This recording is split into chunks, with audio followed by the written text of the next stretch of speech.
Alright, so this video is just going to be showing my racing simulator here. So it is an old seat from a GTR simulator, which was for the PS3. So I was using that for a little bit, and I kept the seat for now.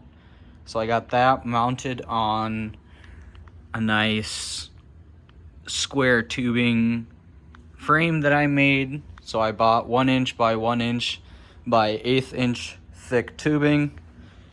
So you can see right here, kind of like a little cross section. So it's pretty thick and pretty heavy. And I made this kind of 2-level design. I don't know what to call it, but there's some height pieces there, some vertical pieces. And on the front, I left it open, you know, if I wanted to put something else there.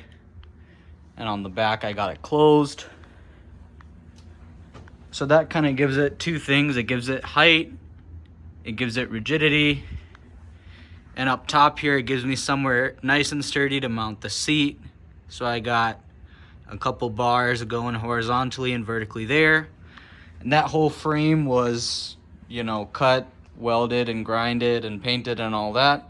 And the last little bit that I needed to do, I used bolts. So the majority I used 1/2 inch bolts.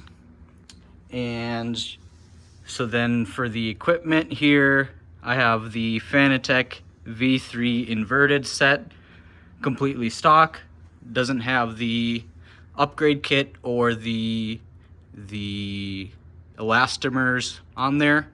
I think it works really well.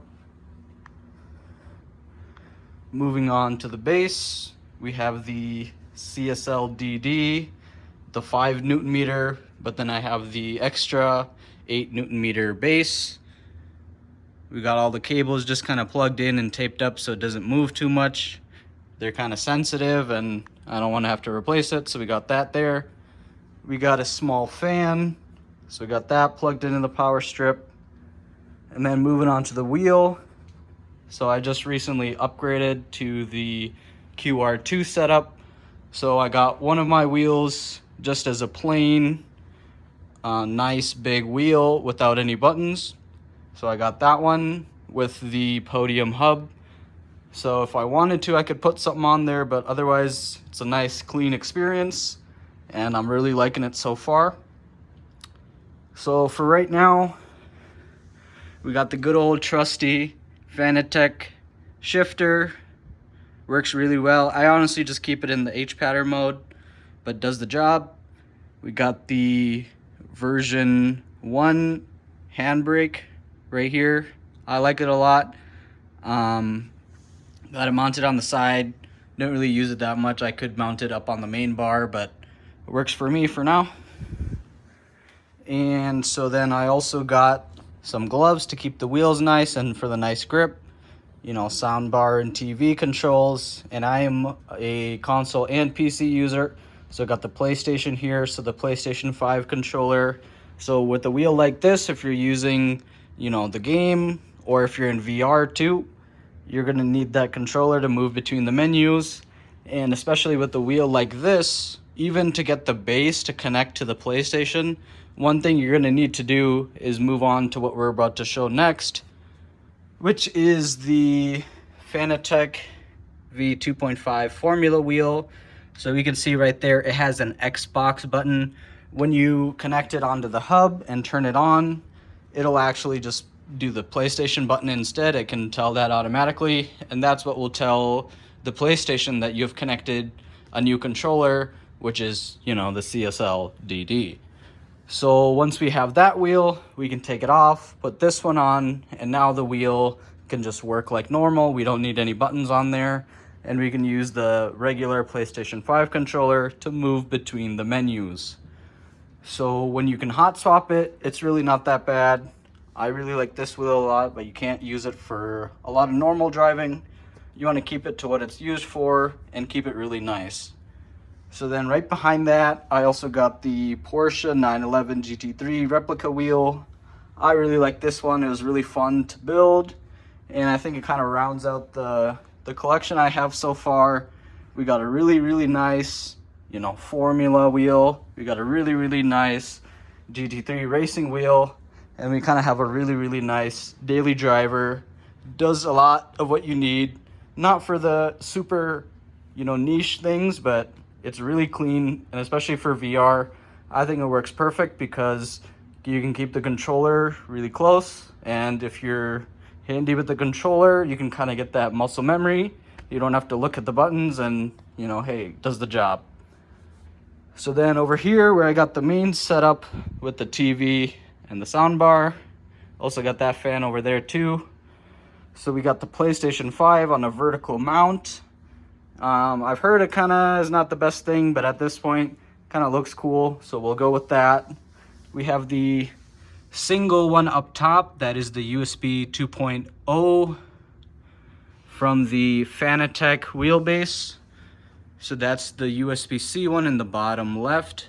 So we got that routed all the way over here. So that's everything on the sim that's a Fanatec thing. That's all through that one cable.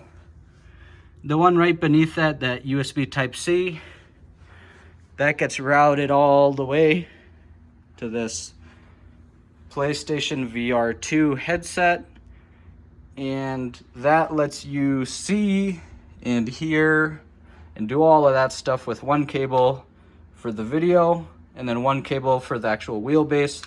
So I think that's really cool, works really nice, and the PlayStation is not having to have too many cables, even though there is a bunch.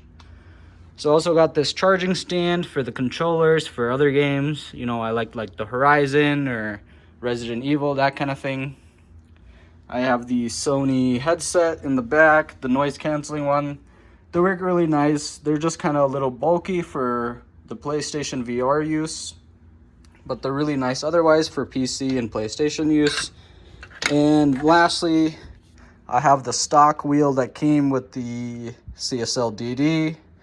And, you know, in comparison, you know, I don't know if it really holds up. I think for the value that they give at the beginning, it's good. But honestly, looking back, you know, I kind of wish it had a little bit less and a little bit more in certain places. But yeah, that's just going to kind of round out my sim rig here. And yeah, so just kind of the main goal of this was to design something and build it and just kind of change it over time and see how it goes. And I think it went really well because, you know, I got back into the welding part, and that was, you know, kind of cool to, you know, I went to Metal Supermarket and kind of gave them an order and, you know, took out the angle grinder and drill and that kind of thing. And that's really fun to do again. And, you know, with the base, putting on the bolts, drilling the metal, measuring stuff, you know, that's always kind of the fun part with a wood rig, metal rig, kind of anything you can do. You know, it's also fun to put a rig together, you know, out of a box, but you kind of run into that adjustability problem. But here you can adjust it, you just have to do all the work to make it happen. So yeah, that's kind of the overview of my racing sim, and you know, let's take a look in the future and I'll get some clips of some gameplay here.